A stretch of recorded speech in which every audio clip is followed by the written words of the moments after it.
Hello and welcome. Namaste from New Delhi. You're watching DD India NewsHour. I'm Gautam Roy, and coming up over the next 1 hour.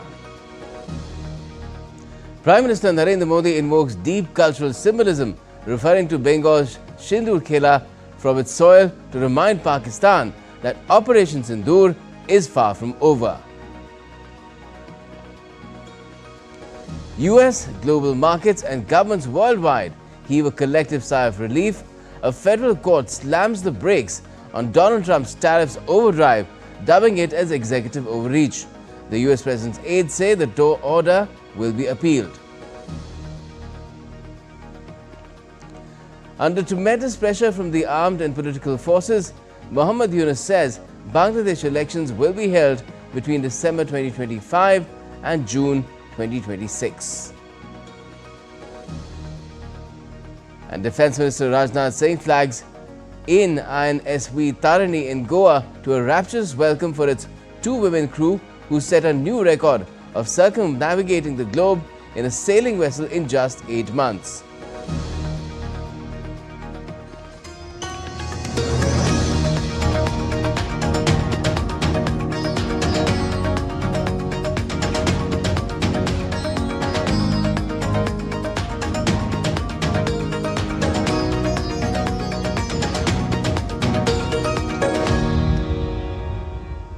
Well, first up, let's talk about what's been happening in India's northeast, where Prime Minister Narendra Modi addressed the Sikkim at 50 program virtually on Thursday. He said that India is pursuing Act East policy with Act Fast approach. The PM lauded Sikkim's model of organic sustainable development, envisioning the state as emerging as a global hub for tourism and a powerhouse in sports.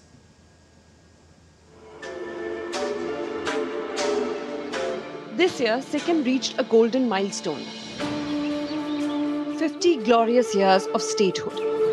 At the heart of the celebrations was Prime Minister Narendra Modi, who participated in a grand event, Sikkim at 50, where progress meets purpose and nature nurtures growth. Addressing the gathering, Prime Minister Modi hailed Sikkim as India's pride, a state that blends economic opportunity with cultural preservation. Reaffirming the government's vision of balanced regional development, Prime Minister Modi highlighted the Act East policy, now driven by an Act Fast approach. Bharat के हर राज्य, हर क्षेत्र की अपनी एक खासियत है।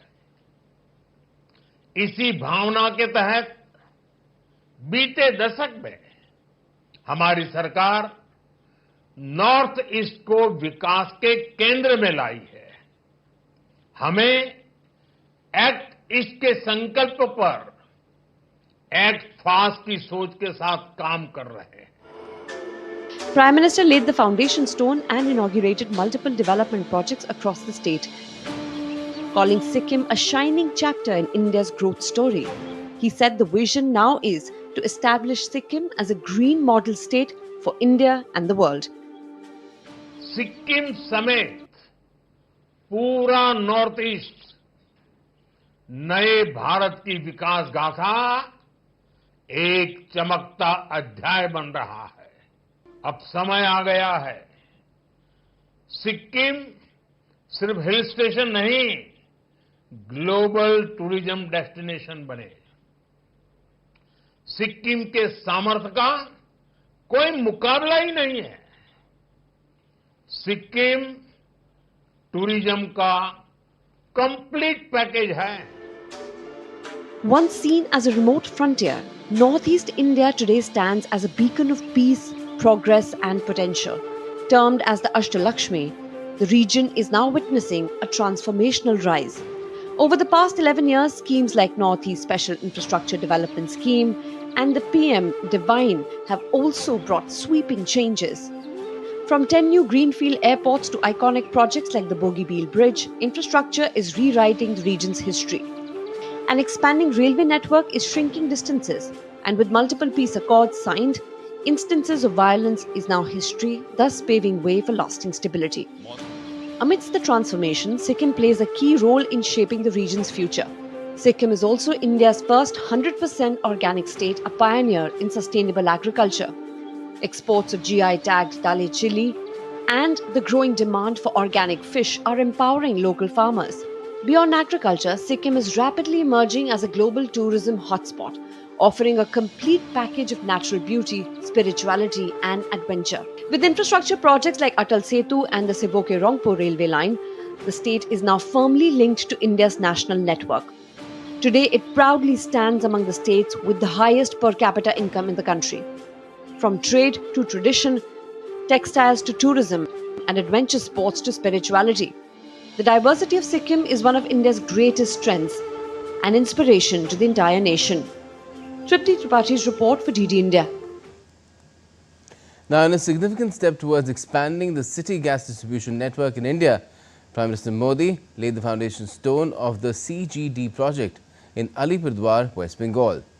This project, costing more than 1,010 crore INR, aims to provide piped natural gas to over 250,000 households and many businesses, along with 19 CNG stations for vehicles. It will provide convenient, reliable, environment-friendly and cost-effective fuel supply and create employment opportunities in the region. Addressing the gathering, the PM said that the city gas project is a revolutionary step in gas-based economy and has given a boost to the industry. 2014 से पहले देश के 66 जिलों में city gas की सुविधा थी।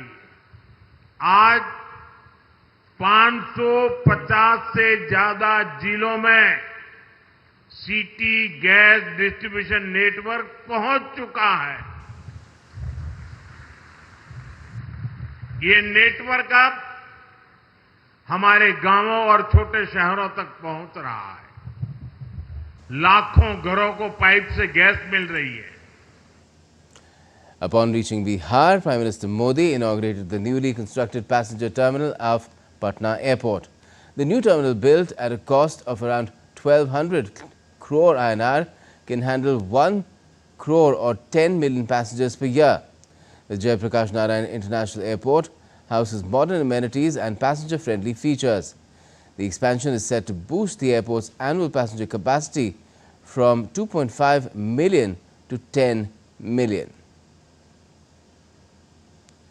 And Prime Minister Modi also held a mega roadshow in Patna after the inauguration of the newly made terminal.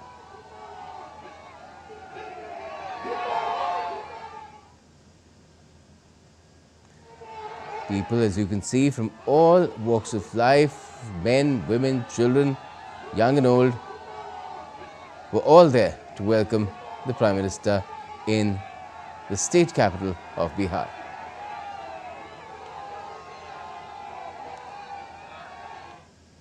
Now, Defence Minister Rajnath Singh has said India could have inflicted more damage while retaliating to Pakistan's terror attacks with Operation Synindhur, but it exercised restraint.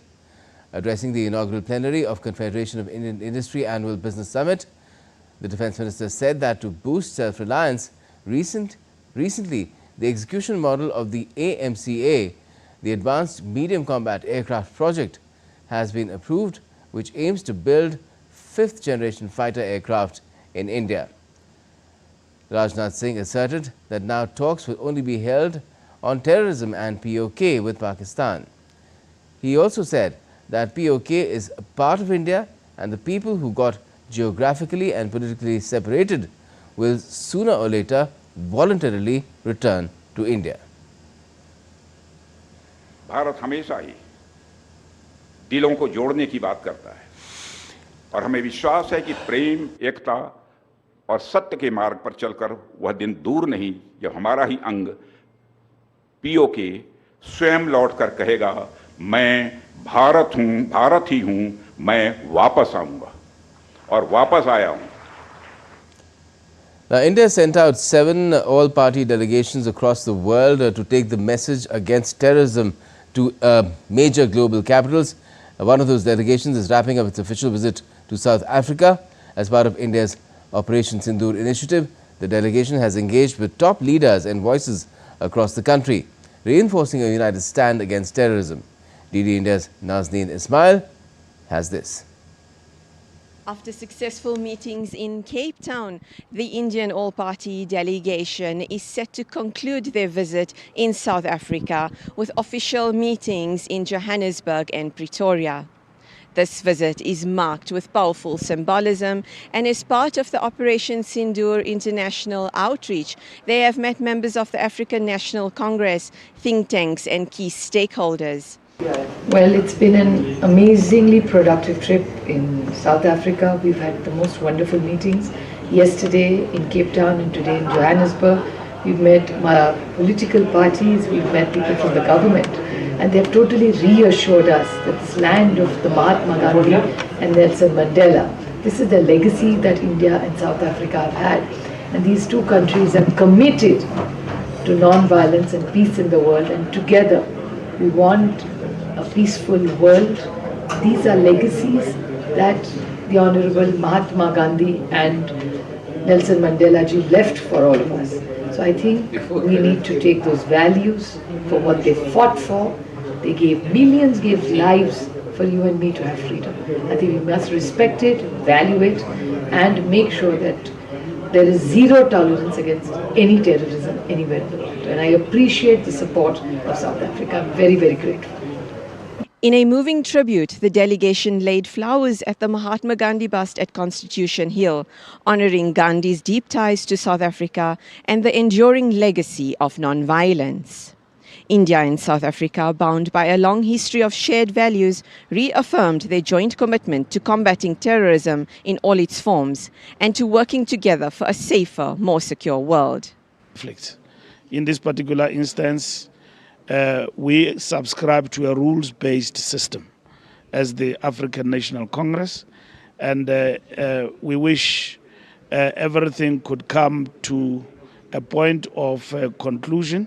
But in this particular instance, we have pledged our solidarity with the Indian people and hope that everything will come to a point of reaching a peaceful resolution at the end of the day. As Operation Synindhur continues to take India's message to the world, this visit reinforces the strength of global unity against terrorism and the strength of the India-South Africa relationship. For DD India, Johannesburg, South Africa, I'm Nazneen, bringing you the pulse on global progress. And India's anti-terror message has received strong support from Indonesian officials, interfaith bodies and community at large. DD India's Chandi Vasantani gets us this report from Jakarta. The Indian parliamentary delegation in Jakarta are assured of full support and aligned vision from Indonesian counterparts and foreign dignitaries. On Thursday, after meeting with think tanks, academia and ambassadors from friendly countries, delegation leader MP Sanjay Kumar Jha said he has received positive response and feels very encouraged that India's anti-terror message is well received. Economy in the world. So it all happened because India is in the path of development. So largely we are successful in putting our point of view and we getting their support also. Mr. Jha said that Indonesia is an important stop in his tour, given the country's prominence in several global platforms, such as the Organization of Islamic Cooperation or the OIC. In all five, this is the most important visit because the largest Muslim population lives here and what they try to do in Pahalgaon. So that way, putting our view, they listened to us, they had a question and our entire team has responded to that. I think it's a quite successful and very important meeting. The all-party delegation also met with leaders of the National Mandate Party, which is part of the ruling coalition. Party leaders said that they will relay the peace message from the Indian delegation to the Indonesian parliament. They also committed to express India's anti-terrorism stance in international forums. I will ensure that our members of Commission 1 will convey this message, the results of the meeting, to the Foreign Ministry of Indonesia so that the Foreign Minister is fully briefed and can make the appropriate stance in international forums going forward, especially on the OIC conference going forward. This visit shows a strong commitment between India and Indonesia to counter terrorism and promote peace on the global stage. The Indian delegation is making sure their important message will translate into concrete action. This alignment promises a stronger, unified front against extremism, creating greater security and stability for the region. Meanwhile, in Riyadh, an all-party delegation led by MP Baijant J. Panda met with members of Saudi civil society and held meaningful discussions at the Naif Arab University of Security Sciences. The focus was on India's unwavering stand against cross-border terrorism and avenues for cooperation in security, education and research.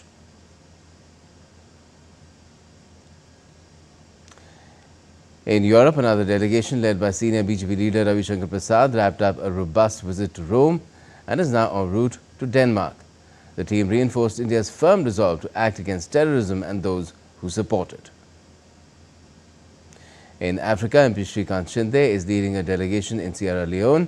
The team met Deputy Defence Minister, Colonel Retired Mona Brima Masuki, and reaffirmed India's strategic restraint alongside its uncompromising position on terrorism. And still to come on DD India NewsHour. Syria signs a $7 billion energy deal with Qatar, Turkish and US consortium. Emmanuel Macron awards his Indonesian counterpart Prabowo Subianto with France's highest honour.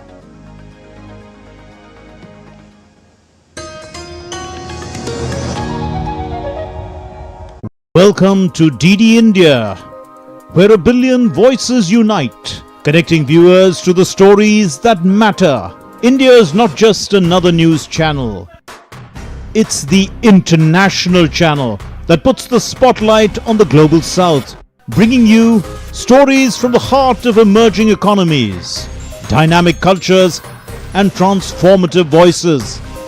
As the international news channel of India's public broadcaster Prasar Bharati, DD India delivers high-quality content from every corner of the globe, focusing on the stories that shape our future.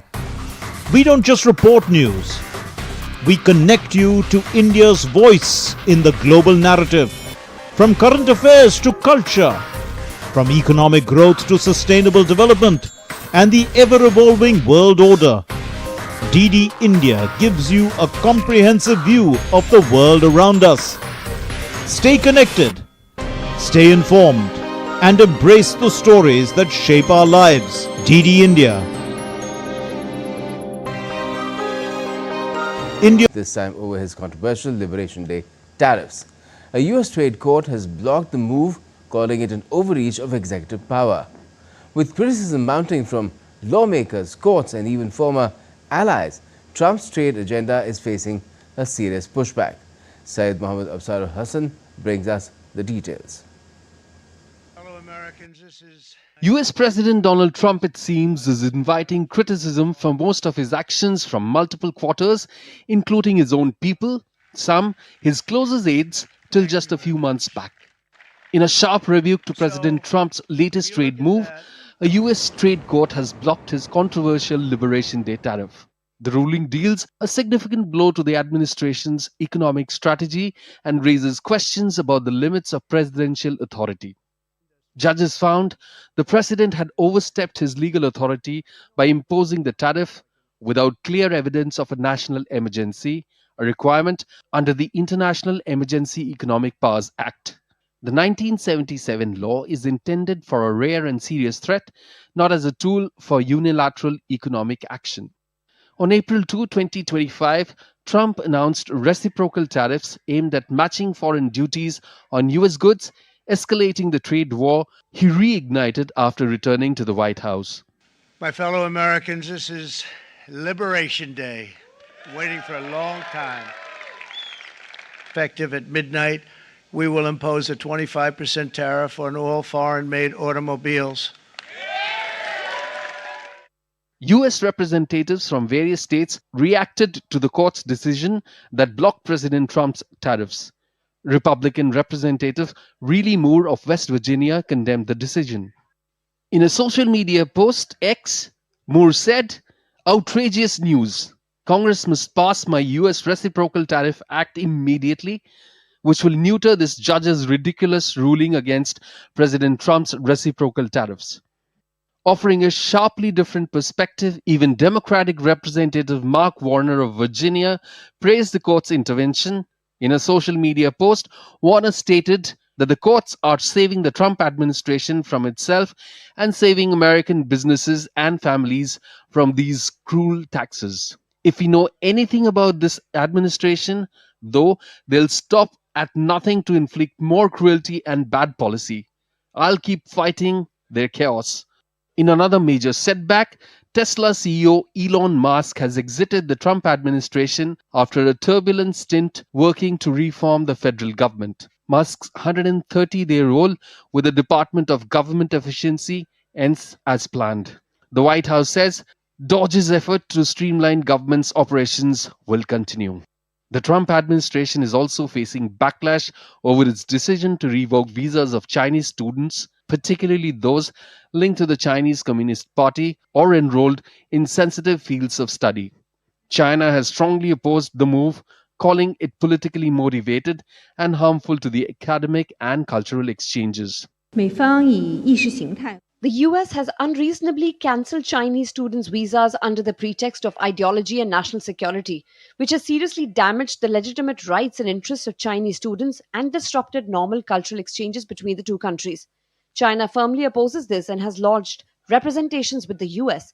This politically discriminatory practice by the US exposes the lie of so-called freedom and openness that the US has always touted and will further damage their own international image and national credibility.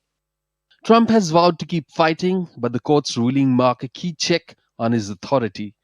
With political divisions deepening and legal battles looming, the future of US trade remains uncertain. From tariffs to tech, the administration faces growing resistance in courts, in Congress, and even from within. Syed Mohammad Absarul Hassan's report for DD India. Let's now talk about what has really shaken up the Trump administration, although no one is really admitting it right now.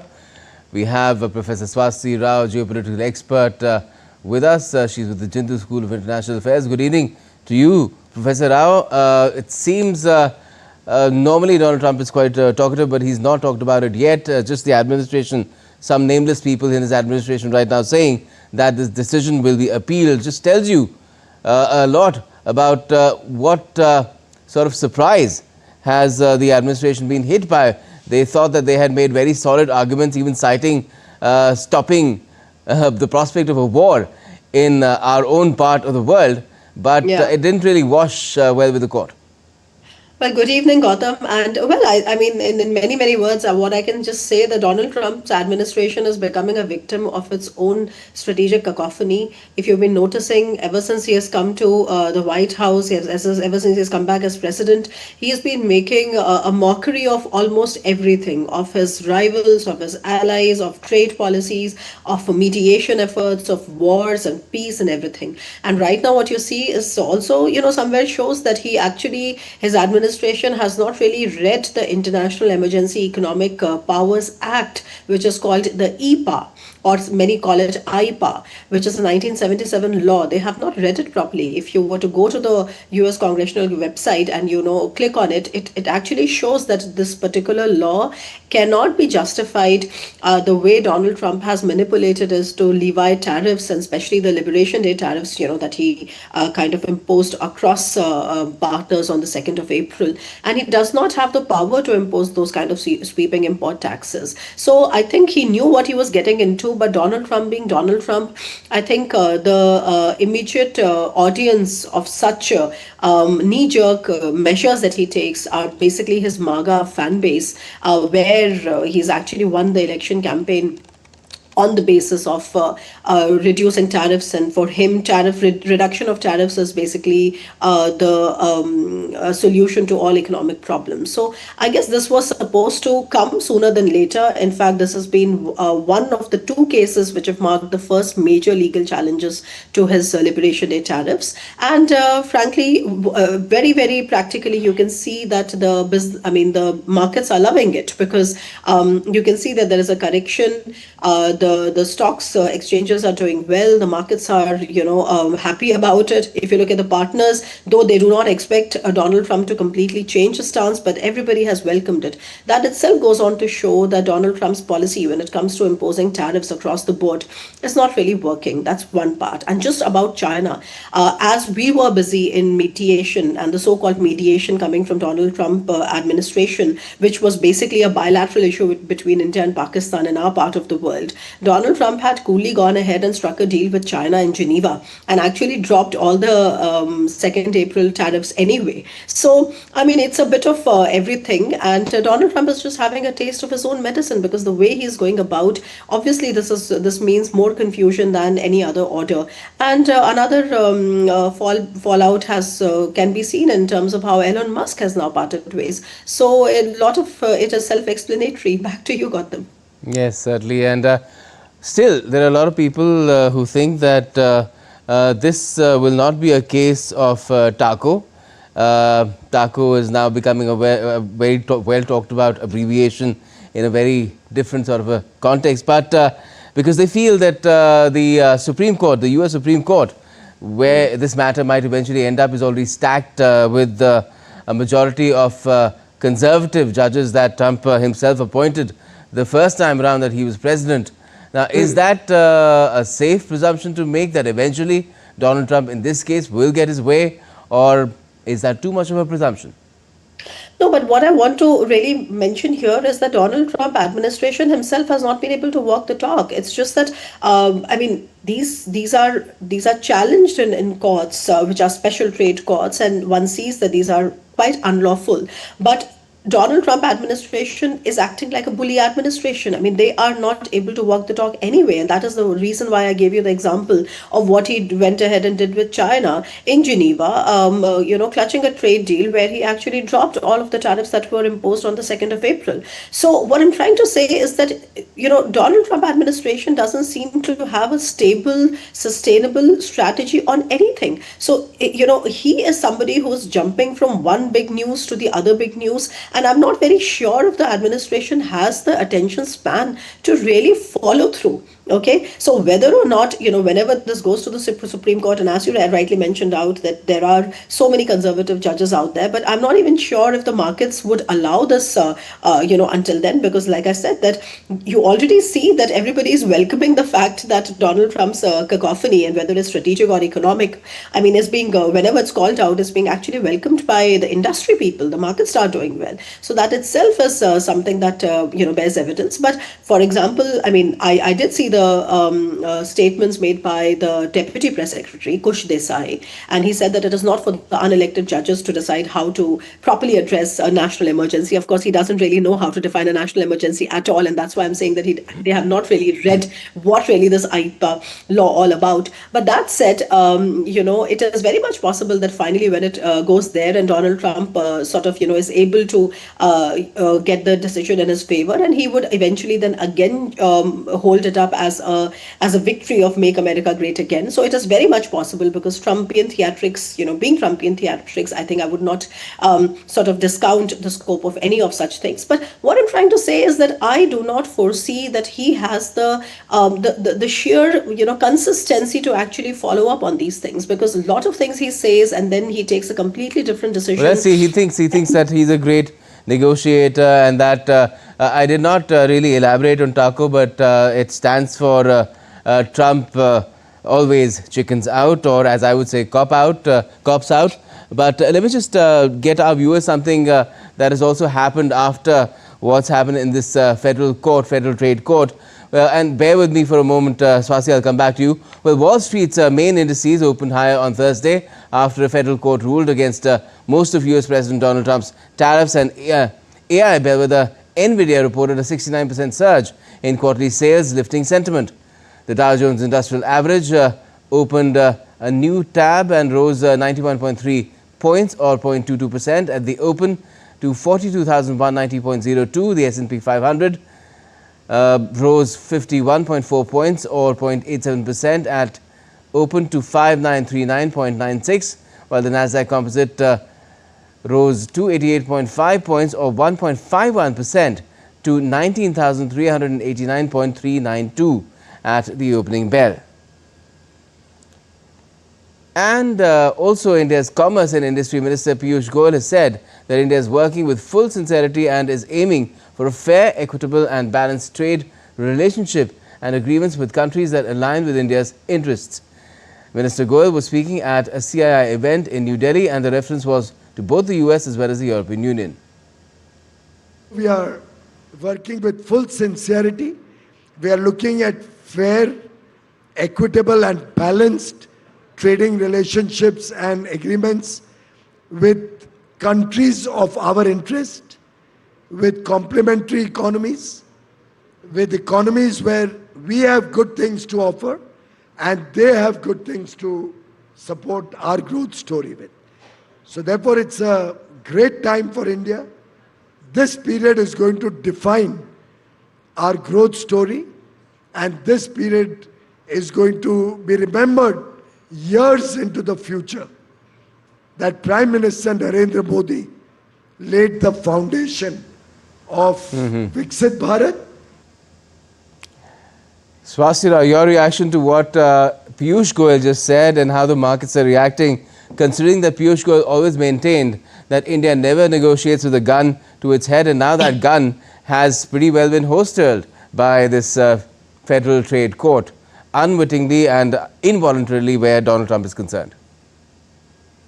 I mean, well, from India's perspective, like I said, that today United States is certainly are one of the most important strategic partners. In fact, I have always maintained that in current times, United States is the most important strategic partner. And of course, when Donald Trump had just become president, the expectations were different. People were expecting him to take a much more visibly pro-India stand. But Donald Trump being Donald Trump, he's literally turned everything around. As far as the trade deal is concerned, very quickly, yes, I do expect that India and the US will sign a trade deal very soon. India has gone out of its way to make sure that not only are the tariffs lowered and removed in some cases, but also we go out of our way to also purchase more items from the US in order to reduce the trade deficit on the one hand. On the other hand, this has also made a lot of room, and I would say a lot of geopolitical push for India to also finalize its long pending FTA with the EU. And if sources are to be believed, I see a early conclusion of an early harvest, trade deal out there.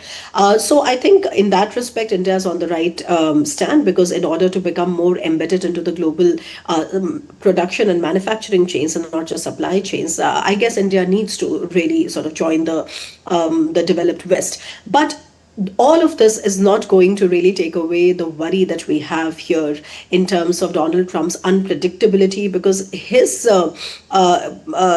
interest is clearly focused on the MAGA fan base. I'm not sure if those guys really understand what trade policies are all about, etc. And just one more thing, Gautam, because we were mentioning it, and last time I didn't get a chance to elaborate upon. So this is the particular emergency act that he has invoked is not the only one. There is a possibility that if he were to sort of lose on that ground, that that particular law is illegal and it's unlawful for the American president to actually impose such sweeping tariffs. Yes, the implementation of the law is illegal.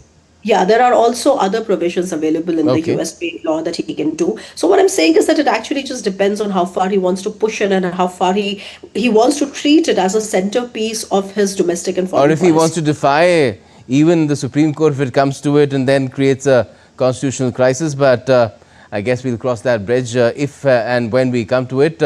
I'm going to have to wrap it up. Swastika Rao, thank you so much for joining us this evening. Now, French President Emmanuel Macron has awarded his Indonesian counterpart, Prabowo Subianto, with France's highest honor on Thursday during a visit to a military academy in Magelang, Central Java. The French leader also had a chance to meet and chat with the military cadets who were learning the French language in a classroom on Thursday. On Wednesday, France and Indonesia signed a preliminary defense pact that could lead to new orders of French military equipment, including Rafale fighter jets and Scorpene submarines. Macron arrived in Jakarta from Vietnam on the 27th of May on the second leg of his Southeast Asian tour. Well, international experts have hailed the precision of Operation Synindhur and exposed Pakistan's fake propaganda. The The latest comes from John Spencer, world's leading military expert, who in an article on X has said that India did not just win a military conflict with Pakistan, but also scored a victory in a technology war with China. The latest report decodes praise given by global experts on India's Operation Synindhur. The world has hailed the precision of Operation Synindhur. With Operation Synindhur, India not just asserted its military might with Pakistan, but also scored a victory in a technology war with China, according to world's leading military expert, John Spencer. In an article on X, Spencer said Operation Synindhur witnessed a face-off between India's indigenous capabilities against Pakistan's Chinese military platforms, and India's victory amounted to a referendum on the technological competition.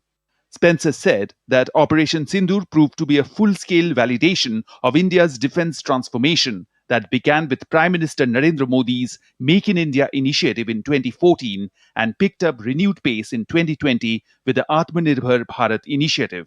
The article titled India's Wake-up Call, Why US Defense Reform Must Match the Speed of Modern War, published in Small Wars Journal, has put the spotlight on India's rapid defense modernization. In fact, John Spencer and Vincent Viola, the authors, while complimenting India's self-reliant strides, has urged US to mirror its reforms in the same way. Also, international military analyst Tom Cooper praised India's superiority in aerial warfare. The Indian armed forces have, in the course of a very carefully planned, carefully orchestrated, methodic, systematic operation, bit by bit and piece by piece, disabled the Pakistani integrated air defense system, then have forced the Pakistani Air Force away from the international border, away from the line of control. Global experts continue to expose Pakistan's false narrative and propaganda. Damien Simon, a globally recognized open-source intelligence analyst, used satellite imagery to dismantle propaganda from Pakistan and China, exposing the damage inflicted by India on Pakistani air bases, including the destruction of Chinese-made radars, air defense systems, and fighter jets. Yalda Hakim and her Sky News team exposed the existence of terror networks, including outfits like Lashkar-e-Taiba, a fact that Pakistani officials denied repeatedly. Maxar Technologies, US aerospace firm, also confirmed the losses of key Pakistani air assets guarded by Chinese radars and air defense. An editorial piece in New York Times, while examining satellite imagery, highlighted vast destruction in Pakistan. The writers Agnes Chang, Pablo Robles, and Mujib Mashal noted that an examination of satellite imagery indicates that the damage was primarily inflicted by India on Pakistani facilities. Bureau Report, DD India. Also, while speaking at an event in Alipur in neighbouring West Bengal, Prime Minister Modi invoked deep cultural symbolism referring to Bengal's Sindoor Kela from its soil. The PM thus reminded Pakistan that Operation Synindhur is far from over. Pakistan समझ ले 3 बार घर में घुस करके मारा है तुम्हें। हम शक्ति को पूजने वाले लोग, हम महिषासुर मर्दिनी को पूजते हैं। बंगाल टाइगर की इस धरती से 140 करोड़ भारतीयों का ऐलान है। ऑपरेशन सिंदूर अभी खत्म नहीं हुआ है। And Pakistan's Prime Minister Shehbaz Sharif has admitted that Pakistan's army was caught unawares on the intervening night of the 9th and 10th of May when India launched BrahMos missiles to strike key military bases, including the airport in Rawalpindi. Sharif once again admitted in Azerbaijan during an event that the army led by Asim Munir had planned to attack India on the 10th of May after morning prayers. However, even before dawn, long-range supersonic BrahMos cruise missiles rained down on various provinces and air bases of Pakistan.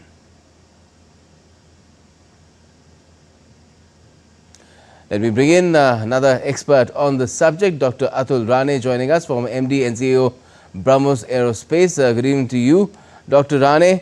Now the world has clearly acknowledged what India did in, basically to make Pakistan capitulate and seek out a cessation of military action, really. And that's what had happened because when the DJMOs talked, it was initiated by Pakistan's DJMO. And what do you make of how it's all coming out, and this narrative that have been spun by Pakistan and its henchmen and hench countries, really, is being unraveled?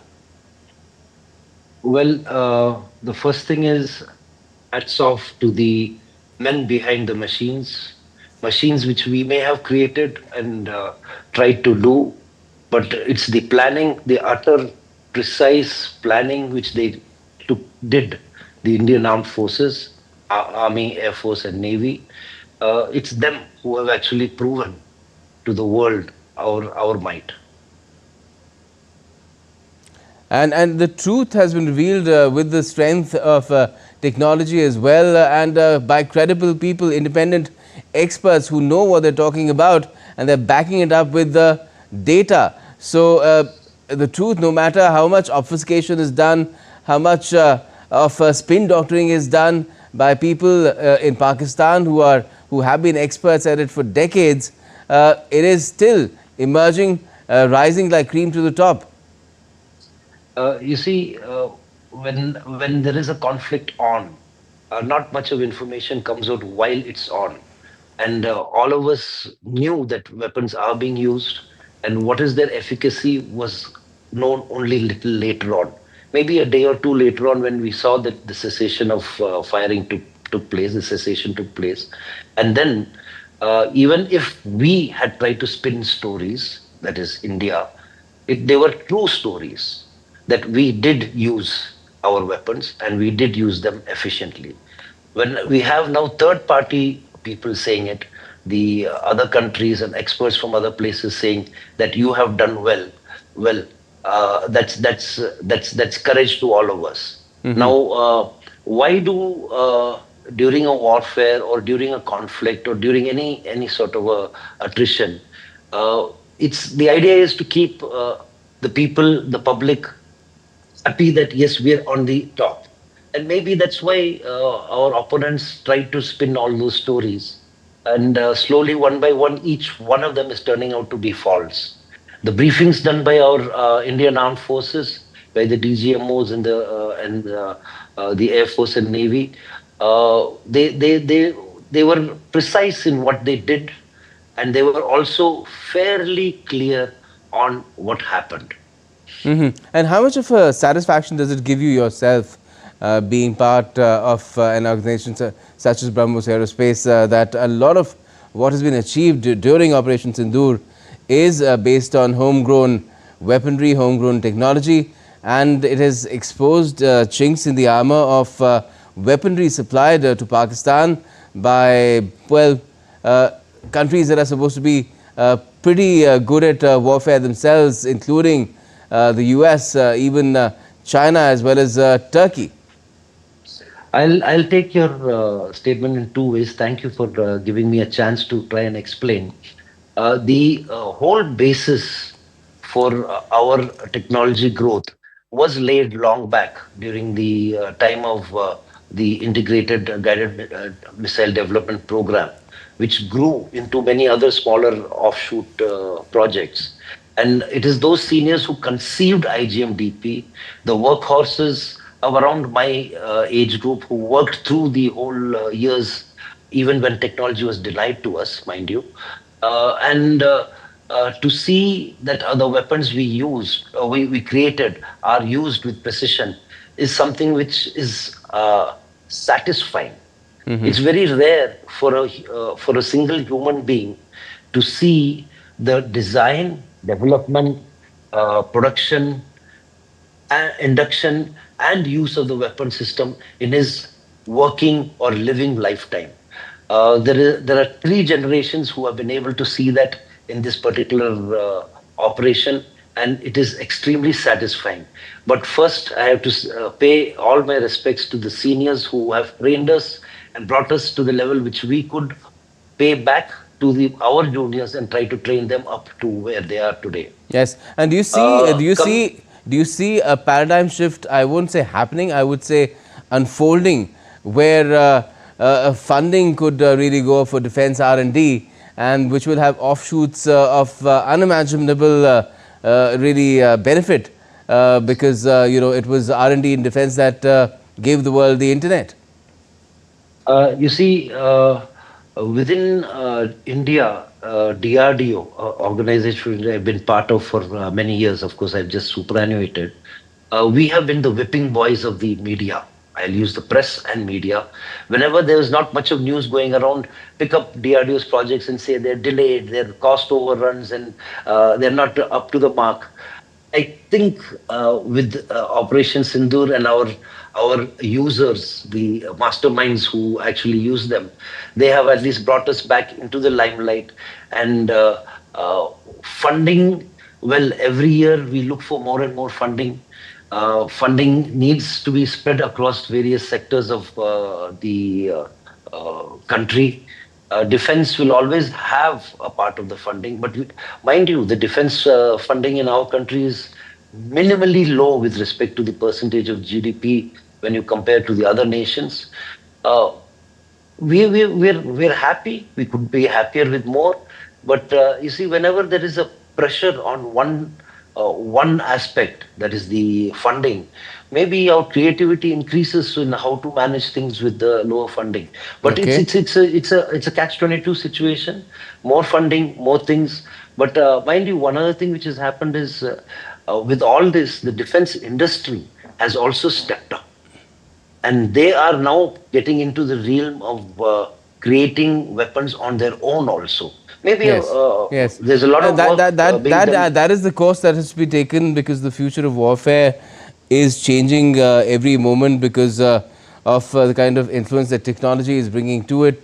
Pretty soon it will all be about AI, ML, as well as robotics, and you might not need a lot of those platforms that are still being pursued by our country, or we'll need refined versions of those. One of them being AMCA, which is now being really pressed forth in terms of an execution model. A 5th generation aircraft will be great to have, but let's see what our scientists in our private industry, also defense industry, comes up with, because it needs to be ahead of its times, otherwise it will fall behind again. Thank you so much for joining us for the moment. Now, New Zealand's Deputy Prime Minister and Foreign Minister Winston Peters, who arrived from Kathmandu today, met with External Affairs Minister Dr. S. Jaishankar in New Delhi.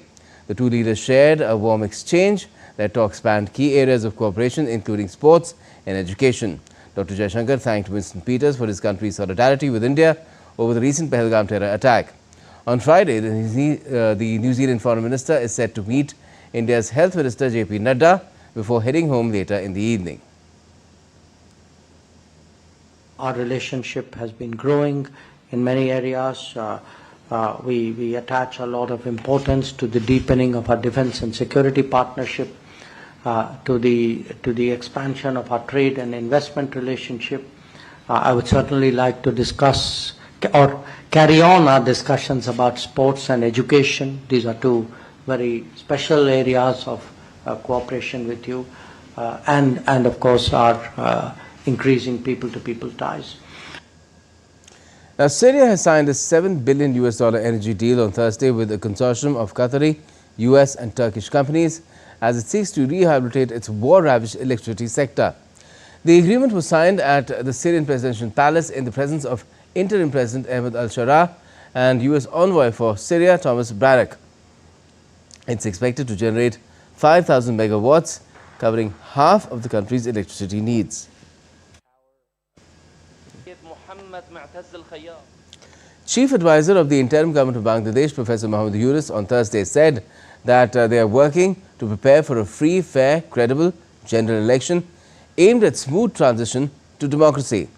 Delivering his keynote speech at the inaugural session of the Nikkei Forum 30th Future of Asia in Tokyo, Professor Yunus said that the government is working hard to fulfill the dreams and aspirations of people to ensure justice, equality, freedom and dignity of people. The Chief Advisor's Press Secretary, Shafiqul Alam, said that Professor Yunus told Taro Aso, former Japanese Prime Minister, that the election will be held between December and June. December this year, June next. Now, he set a 6-month time frame and the election will be conducted within that period. Indian women in the armed forces have played a crucial role in Operation Synindhur against Pakistan. And when this operation was on, 2 brave naval officers were contributing in their own way, circumnavigating the earth. And on the 29th of May, which is today, they returned to a resounding welcome in Goa, creating a new record, sending a strong message of resurgent Bharat, India across the globe. Vishal Baristo brings you this special report. The naval band playing in helicopters in the sky announcing the arrival of Indian naval ship vessel Tarini in Goa. The Defence Minister of India flagged off Navika Sagar Parikrama 2. The 8-month-long journey was flagged off on October 2 last year. With the completion of Navika Sagar Parikrama 2, India created a record 4th successful mission on an Indian-made vessel. Mission accomplished, announced Lieutenant Commander Dilna K. Yes, we made it, and today we stand here, alive and strong together. We flew our national flag and Indian Navy's flag at every sea and land across the earth. Lieutenant Commander Dilna celebrated her wedding anniversary at Point Nemo, the remotest place at sea. She was ably supported in this journey by Lieutenant Commander Rupa A. The brave hearts of Tarini during their mission also participated in the parliamentary proceedings in different countries and also received a warm welcome by the Indian diaspora. This is not about Rupa and Dilna. This is beyond us, beyond individuals. This is an Indian dream which we were breathing and living. In his welcome speech, the Defence Minister highlighted the role of women power in the Indian Armed Forces and how both young naval officers have made India proud. Operation Sindoor के दौरान भारतीय सेनाओं के हर अंग में महिलाओं ने active और इफेक्टिव पार्टिसिपेशन किया है। बहुत कम लोगों को इस बात की जानकारी है कि ऑपरेशन सिंदूर के दौरान एयरफोर्स ने पाकिस्तान और पीओके में जो टेररिज्म के खिलाफ प्रभावी कार्रवाई की है, उसको अंजाम देने में हमारी विमेन पायलट्स और अन्य महिला सैनिकों की एक महत्वपूर्ण भूमिका रही है। The Chief of Naval Staff, Admiral Dinesh K. Tripathi, announced that this mission has shown the world what Indian women and Indian Navy are capable of. After 8 months of gruesome journey in the sea, these 2 proud women and also brave Lieutenant Commander Rupa and Lieutenant Commander Dilna are back, and they have covered 50,000 kilometers, which is equal to 25,000 nautical miles. As you can see, the smile on their faces tell it all. Quite a record. With cameraman Anil in Goa, this is Vishal Baristo for TT India. Now, sentiment among European firms in China has fallen to record low levels, according to the EU Chamber of Commerce. Joining us with more is DW's Chiponda Chimbelu in Berlin. Tell us more, Chipedu. Thanks for having me. Well, the ongoing trade dispute between the US and China is turning into a nightmare for European firms, and that is what the president of the EU Chamber of Commerce in China said. A big chunk of European firms doing business in the world's second biggest economy, so around 3/4 of them say it has become harder to do business there. And most of the European businesses say they have been affected by the Chinese economic slowdown in the last 2 years as well.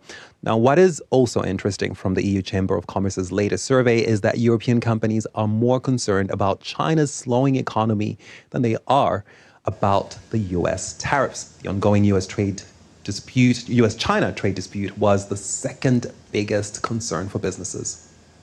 And Chiponda, why are European firms so concerned about the Chinese economy? Well, to give you a sense of the difference in terms of how European firms see doing business in China versus the tariffs, around 7 in 10 companies said they are concerned about China's economic slowdown, and just under half said that they were concerned about the trade tensions between the United States and China. Now, the Chinese economic slowdown has had a bigger impact on their business in their country than the trade tensions between Washington and Beijing. And on top of that, European businesses are also less optimistic about the future in China. They do not expect their earnings and revenues to improve, and the reasons for that are in China itself. European companies say they have missed out on business opportunities last year due to issues with market access and regulatory barriers. Another reason is that the business environment in China has become increasingly politicized. All right. Thanks, Shipondo, for joining us and talking about it. Let's see which way things head. China still the second largest economy in the world. Now, Nepal celebrated its 18th Republic Day with a patriotic fervour and vibrant cultural spirit across the country. The main ceremony took place at the Army Pavilion in Tundikhel, Kathmandu, organised by the Republic Day Main Celebration Committee and chaired by Prime Minister K.P. Sharma Oli. President Ramchandra Paudel, in his role as patron of the Constitution and Supreme Commander of the Nepalese Army, received a ceremonial guard of honour. Sports now. Juventus President Gianluca Ferrero unveiled a memorial in Turin, Italy, to mark the 40th anniversary of the 39 soccer fans who lost their lives in the Heysel Stadium disaster in Brussels, Belgium. The incident took place before the European Cup final between Liverpool and Juventus in 1985. A group of Liverpool fans had charged onto the terrace of the stadium, and as panic ensued, a concrete wall collapsed. Over 600 people were injured, leading to a 5-year ban on English clubs from European competitions. Among those present at the ceremony was former Liverpool player Ian Rush, who played in the match that day. And that's all we have for the moment in this edition of DD India News Hour. Let us know your thoughts on the news of the day. And for those on the go, you can get all the latest news and updates from India and across the world on DD India's mobile app. It's available on both Android and iOS. Just scan the QR code on the screen and download the app. And we'll be back with more news as it breaks here on DD India. I'm Gautam Roy, and from all of us here in Delhi, thanks for watching DD India News Hour.